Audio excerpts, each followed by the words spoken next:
Pernah ketemu orang yang merasa, orang ini sangat susah untuk mengasihi. Tapi hari ini dalam program Life Unlimited kita akan lihat bagaimana Yesus mengasihi. Padahal orang-orang itu yang mungkin tidak dikasihi siapapun. Bagaimana kuncinya, apa rahasianya? Mari kita masuk bersama-sama dalam program Life Unlimited.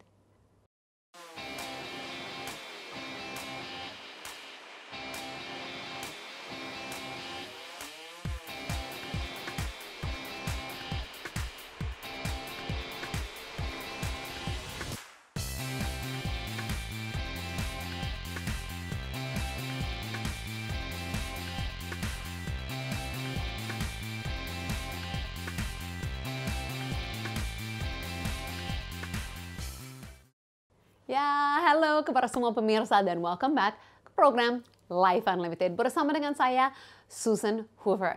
Saya host untuk program Life Unlimited ini dan sangat senang sekali kita bisa jumpa melalui program ini setiap minggu, jam ini, di channel ini, hari ini, dan minggu depan pun kita akan jumpa sama juga di dalam program ini dan selalu temukan hal-hal yang luar biasa daripada Yesus supaya kita mengalami Life Unlimited. Apa itu hidup tanpa batas? Kita benar-benar masuk dalam hidup yang luar biasa yang sudah ditentukan Tuhan bagi kita.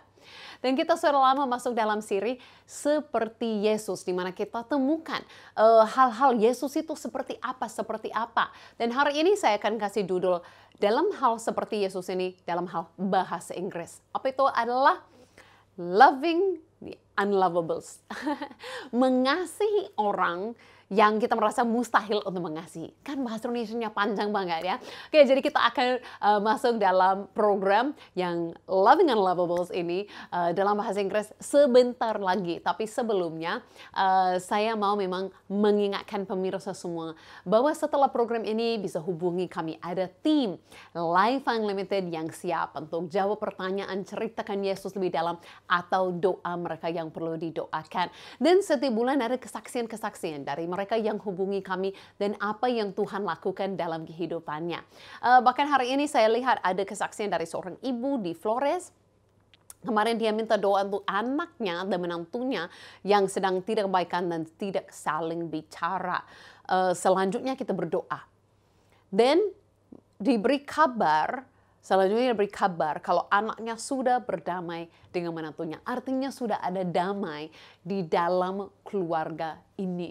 Nah, kita tahu kalau saat keluarga tidak harmonis, tidak damai, itu bisa jadi masalah besar. Tapi kita sangat bersyukur sekali dengan kita hanya berdoa dengan Tuhan yang turun tangan. Dengan hati bisa diubahkan dan bisa damai kembali. Terima kasih buat Bapak untuk bersaksi, untuk yang sudah bersaksi ini. Dan saya percaya ada banyak lagi kesaksian-kesaksiannya. Kami menanti-nantikannya. Kami mau tahu apa yang Tuhan lakukan dalam hidupmu. Ada juga social media ya. Boleh juga ikut bersama dengan saya. Jadi teman saya ikut dalam Facebook, dalam TikTok, dalam Instagram, dan yang lain-lain. Supaya kita bisa saling kerja dalam kerajaan Tuhan. Nah, hari ini kalau kita masuk dalam episode ini, Loving Unlovables, mungkin orang akan pikir Susan tidak ada manusia yang mungkin tidak dikasihi. Itu tidak benar. Mungkin ada hari ini pun yang merasa tidak ada siapapun yang mengasihi. Dan dalam waktu Yesus itu jelas-jelas ada orang yang sepertinya terbuang, dibenci, dan hal-hal seperti ini. Menarik sekali, Yesus benar-benar menunjukkan kasih khususnya bagi orang-orang ini. Nah, yang pertama yang saya mau ambil adalah orang itu ditolak atau dibuang daripada keluarganya, kampungnya, komunitasnya. Itu bukan karena salah mereka. Itu pada waktu itu kan ada orang yang sakit kusta. Nah, kalau yang sakit kusta itu ditolak sebenarnya dengan alasan yang baik. Kalau tidak ditolak, semua akan kena. Jadi mungkin contohnya ada keluarga. Ini ada seorang istri harus menolak suaminya untuk menyelamatkan anak-anaknya. Dan seluruh kampung komunitas itu mungkin mereka harus menolak suaminya atau saudaranya, seseorang di antara mereka kalau mereka sudah kena sakit kusta. Dan sangat sayang sekali kalau orang yang sakit kusta ini pun mendatangin orang terlalu dekat, bahkan mau pulang kepada kampungnya, bisa dilemparin batu karena orang yang mau menyelamatkan diri sendiri. Jadi ini adalah orang tidak ada salahnya, tapi terbuang, kadang-kadang dianggap dibenci, dijauhkan daripada semua yang lain. Tapi ada kisah yang sangat menyentuh hati saya dalam Matius 8. Ayat yang pertama berkata setelah Yesus turun dari bukit, orang banyak berbondong-bondong mengikuti dia. Jadi banyak sekali orang, tetapi ada nanti yang datang. Jadi Yesus melayani banyak sekali orang. Tapi ada datanglah seorang yang sakit kusta, ini datang kepadanya, lalu sujud menyembah dia dan berkata, Tuhan, jika Tuhan mau, Tuhan dapat mentahirkan aku. Nah, ini menariknya kan, Tuhan bisa katakan, aku nggak ada waktu untuk satu orang, apalagi yang sakit kusta. Yesus pun bisa usir dia. Tapi lihatlah, lalu Yesus bukan saja tidak mengusir, tapi Yesus berkata mengeluarkan tangannya menjamah orang itu dan berkata, aku mau, jadilah engkau tahir. Dan setelah itu juga tahirlah orang itu daripada kustanya. Wow, ini kan kisah yang sangat indah. Orang yang dijauhkan orang lain, yang dibuang, yang ditolak, yang tidak ada siapa-siapapun, yang benar-benar sendirian, menderita sendiri, susah sendiri. Itu yang dibenci semua orang takut samanya. Adalah orang yang boleh datang dekat kepada Yesus dan diterima, bukan diusir tapi diterima. Dan Yesus bukan saja menerima tapi menunjukkan kasih yang begitu besar kepadanya, menyembuhkan dia, menyentuh dia yang tidak disentuh selama ini. Nah, untuk kita dapat gambaran yang lebih jelas lagi betapa baiknya Yesus, kasihnya Yesus ini, mungkin kita bisa nonton kisah ini tapi dalam klip yang menarik daripada siri TV The Chosen. Huh?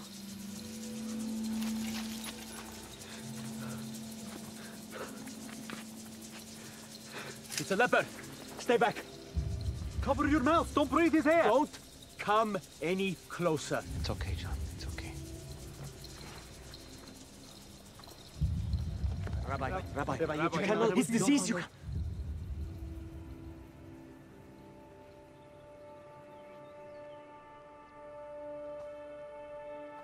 Lord, if you are willing, you can make me clean.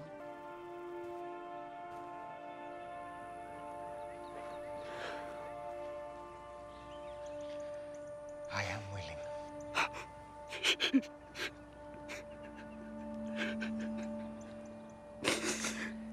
Be cleansed.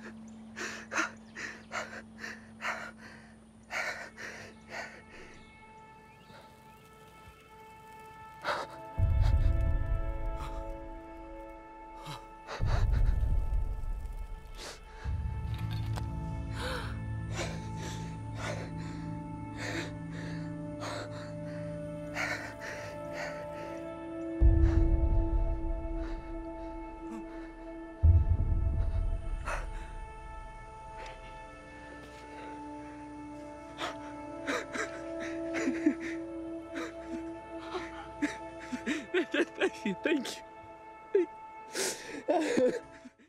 Ya, saya sangat suka sekali video seperti ini, di mana kita bisa lihat bagaimana Yesus berinteraksi dengan orang seperti ini. Orang yang terbiasa dengan ditolak, dengan tidak mau ditolong. Dan Yesus benar-benar mengasihi, yang dimana kita bisa lihat murid-murid atau pengikutnya bahkan tidak bisa mengerti, mau menjauhkan diri. Tapi Yesus sangat berbeda. Yesus mengasihi mereka yang tidak dikasihi. Bahkan ada yang saya merasa pemirsa perlu dengar ayat ini. Karena menurut saya ini ayatnya sangat penting sekali untuk beberapa orang yang mungkin pernah alami seperti orang kusta ini, ditolak dari para keluarga. Apalagi ditolak dari para orang tua. Nah, ayat ini sangat luar biasa. Dalam Mazmur 27 ayat yang ke-10 berkata apa? Sekalipun ayahku dan ibuku meninggalkan aku, namun Tuhan menyambut aku. Nah, lihatnya ini, sekalipun orang yang seharusnya menjaga kita, mengasihi kita, kalaupun orang siapapun di dunia gagal untuk mengasihi kita, bukan karena salah kita pun, mungkin salah mereka, tapi luar biasa berkata, siapapun yang ditinggalkan, siapapun yang ditolak, disambut Tuhan, diterima Tuhan. Hai pemirsa, ini kabar baik. Sekalipun gak ada satu orang di dunia pun mengasihimu, Tuhan mengasihimu. Tuhan tidak hanya mengasihi yang baik-baik, yang sempurna, yang hebat-hebat. Tuhan pun menunjukkan kasih kepada setiap orang. Tidak masalah serendah-rendahnya, suruh ditolak oleh semua. Tidak ada satu teman di seluruh dunia. Yesus pun mengasihi. Wah, saya merasa ini sangat ajaib sekali, sangat luar biasa sekali. Kalau kita mau tahu Yesus itu seperti apa, kita harus tahu bahwa Yesus itu benar-benar adalah kasih. Dan bukan saja kasih yang biasa. Yesus memiliki kasih yang sempurna. Dan kasih yang sempurna tidak cari orang yang sempurna. Karena kasih yang sempurna itu dapat mengasihi yang paling tidak sempurna. Amin. Itu benar-benar dapat untuk melakukan yang mustahil bagi manusia. Makanya kita begitu syukur untuk ada Tuhan yang setia. Tuhan yang begitu baik. Nah, sebelum kita lanjut untuk mengatakan bukan saja untuk orang yang tidak sengaja buat kesalahan, tapi ditinggalkan, ditolak, Yesus mengasihi. Kita juga akan temukan bahwa orang pun yang pernah lakukan kesalahan, orang pun yang ditolak, dibenci karena kesalahannya sendiri, Yesus pun mengasihi. Wow, itu benar-benar artinya bukan karena siapa kita dikasihi, tapi karena pribadinya Yesus penuh dengan kasih. Siapapun kita dan apapun yang pernah kita lakukan, kita pun dapat menerima kasih sayangnya Tuhan. Saya begitu bersyukur kepada Tuhan. Makanya kita akan masuk dengan lagu penyembahan ini, Engkau Setia.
Sangat indah sekali lagu ini yang mengingatkan kita Tuhan yang setia. Ya, ini kan kita harus sadar ya bahwa Tuhan itu beda banget dengan manusia. Tuhan itu tidak sama. Nah, kalau manusia mungkin gampang saja menolak. Ada ribut dalam keluarga, ada tidak harmonis. Seperti kesaksian kita baca tadi. Mungkin suami istri pun tadi tidak saling bercakapan satu dengan yang lain. Dalam kita manusia kan sering ada masalah-masalah seperti ini. Apalagi yang tidak ke Tuhan kan. Tapi dengan Tuhan kita melihat dia tidak seperti itu. Tuhan tidak pernah seperti bad mood sama kita. Tidak pernah seperti tidak mau menerima, nolak atau lagi marah. Tuhan tidak ada mood-mood seperti itu. Tuhan stabil, setia, kasihnya nggak pernah habis-habis bagi kita. Dan saya percaya kita alami itu, kita juga akan mengalami itu dalam kehidupan kita. Nah, ini ada dalam Lukas 19.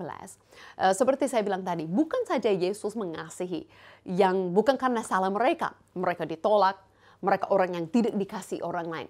Tapi ada juga di dalam waktu Yesus, orang yang dibenci semua orang karena kesalahan dan pilihan mereka sendiri.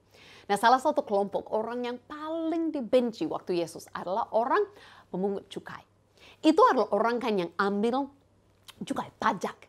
orang yang ambil pajak. Tapi kita harus mengerti, mereka adalah suku orang Yahudi yang kerja untuk pemerintahan Roma. Bagaimana pemerintahan Roma menjadi begitu hebat, berkuasa di atas semua orang, dan benar-benar buat susah mereka orang Yahudi menderita di bawahnya, karena mereka ambil pajak. Mereka ambil uang daripadanya. Mereka tekan, ambil uang. Jadi pemungut cukai ini kan menolong pemerintah Roma, bukan menolong bangsanya sendiri. Dan bukan saja kesalahannya situ.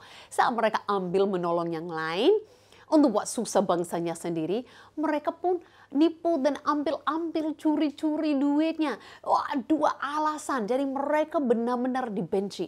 Bayangkan kalau kita adalah orang pada waktu itu. Bayangkan kita lagi murid Yesus. Kita murid Yesus. Kita ditekankan terus untuk kasih uang kepada pemerintah Roma. Yang sangat buat kita menderita. Sangat siksakan kita. Dan kita lihat bangsa kita sendiri jadi kaya sambil menolong. Betapa orang gak suka. Tapi menariknya Yesus, bukan saja Yesus panggil salah satu pemungut cukai ini, Matius, untuk menjadi muridnya, pengikutnya. Bukan saja satu orang dia panggil. Kita bisa lihat ada kisah Zakheus. Nah, Zakheus ini diceritakan dalam firman Tuhan. Di situ ada seorang bernamanya Zakheus, kepala pemungut cukai. Ini bukan saja salah satu yang dibawa. Yang kerja-kerja sedikit macam itu. Tapi dia adalah kepala paling atas. Banyak orang di bawahnya. Pasti kaya amat. Tapi orangnya pendek. Jadi ada banyak yang mengatakan pun seperti ini. Pasti orang yang mungkin sangat disukai. Sangat dibenci sekali. Mungkin dia benci diri sendiri. Karena dia pun mungkin tidak bisa terima orangnya dengan badannya pendek-pendek. Dengan tidak disukai semua orang. Dengan pun tidak bisa nikmati kekayaannya.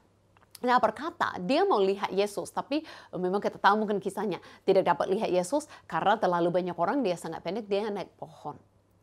Nah, berkata saat Yesus melihat dia, ayat kelima, ketika Yesus sampai ke tempat itu, dia melihat atasan berkata, Zakheus, segera turun sebab hari ini aku harus menumpang di rumahmu. Yesus mau datang dari semua orang. Begitu banyak orangnya sampai Zakheus nggak bisa lihat Yesus kan. Ramai banget.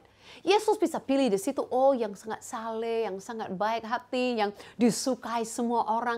Tapi Yesus sengaja memilih orang yang paling dibenci di situ. Orang yang paling nggak disukai.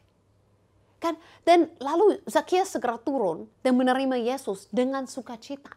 Nah, bisa lihat Yesus bukan saja mau jumpa dia di jalan sebentar. Yesus bahkan mau ke rumahnya, duduk, fellowship, persekutuan, makan bersama. Itu adalah tanda persahabatan. Yesus mau menjadi sahabat orang yang dibenci ini, yang tidak dikasihi siapapun. Yesus mau mengasihi. Dan ini memang Zakheus nggak dikasihi karena pilihannya sendiri, karena kesalahannya sendiri. Tapi lihat saat dia menerima kasih Yesus, dia menerima Yesus ke dalam rumahnya. Lihat apa yang terjadi, perubahan, transformasi dalam ayat yang ke-7. Semua orang pun yang melihat hal ini bersungguh-sungguh, katanya dia menumpang di rumah orang berdosa. Tetapi, ayat 8, tetapi Zakheus berdiri dan berkata kepada Tuhan, Tuhan, setengah dari milikku akan kuberikan kepada orang miskin. Dan sekiranya ada sesuatu yang kuperas dari seorang, akan kukembalikan 4 kali lipat. Nah, kata Yesus kepadanya, hari ini telah terjadi keselamatan kepada rumah ini. Karena orang ini pun, Yesus berkata, ini keselamatan terjadi, perubahan terjadi. Drastis, transformasi terjadi dalam kehidupan Zakheus. Dan Yesus kasih inti hatinya kepada kita dalam ini statement yang berikut. Ini sangat penting kita tangkap. Dalam dia contohkan apa yang dia lakukan kepada Zakheus, dia mengajar semua orang dengan ayat 10. Sebab anak manusia, itu Yesus, datang untuk mencari dan menyelamatkan yang hilang. Hai pemirsa, Life Unlimited yang merasa hilang, yang nggak tahu hidupmu kemana, yang merasa tidak dikasihi, yang merasa mungkin karena pilihanmu, kesalahanmu, suruh dijauhkan banyak orang, yang merasa ditinggalkan, ditolak, dan banyak yang lain. Kabar baiknya hari ini, Yesus loves the unlovables. Yesus mengasihi bukan saja orang yang baik, bukan saja orang yang hampir sempurna. Yesus mengasihi pun yang paling hilang. yang paling rendah, yang paling buruk, yang paling dibenci. Yesus mengasihi, tapi yang luar biasa ini, saat kita alami kasih Yesus, bukan artinya kita akan terus hidup seperti ini. Zakias alami kasih Yesus, bukan dia terus akan menipu, bukan dia terus akan curi-curi, tapi karena dia alami kasih Yesus, dia dipulihkan hatinya dan dia jadi transformasi menjadi orang yang suka memberi dan yang jujur. Makanya sangat penting kalau kita mau menjadi seperti Yesus, mengasihi orang yang tidak dikasihi, kita lebih dahulu harus menerima kelimpahan kasih. Kita harus dulu mengalami kasihnya Tuhan bagi diri kita sendiri dan membuka mata kita daripada menghakimi orang lain, mengasihi.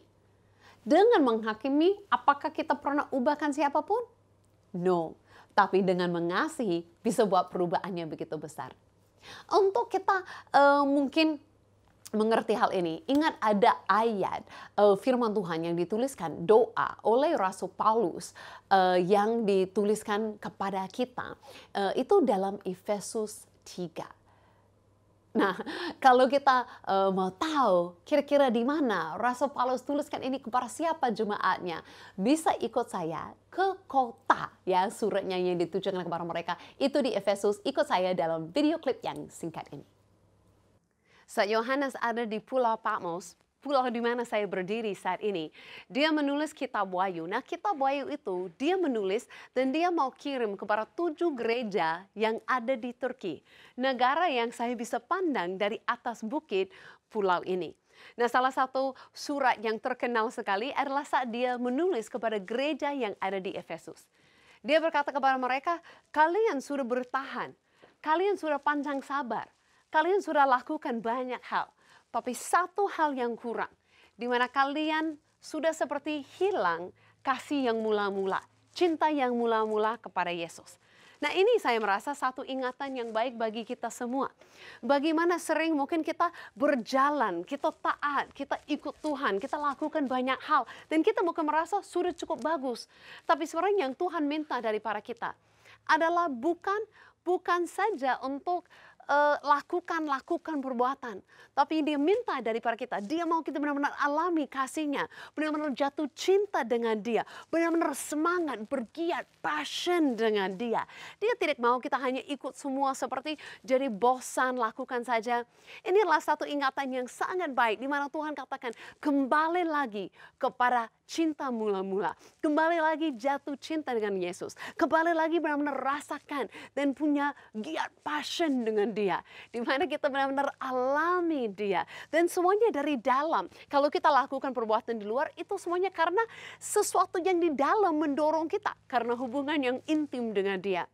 Jadi saya bisa bayangkan saat Yohanes di sini dan menulis surat kepada mereka yang di negara seberang. Sebenarnya saya merasa sampai hari ini 2000 tahun kemudian inilah satu ingatan yang sangat penting bagi kita juga hari ini. Mari kita kembali lagi hari ini dan jatuh cinta dengan Yesus.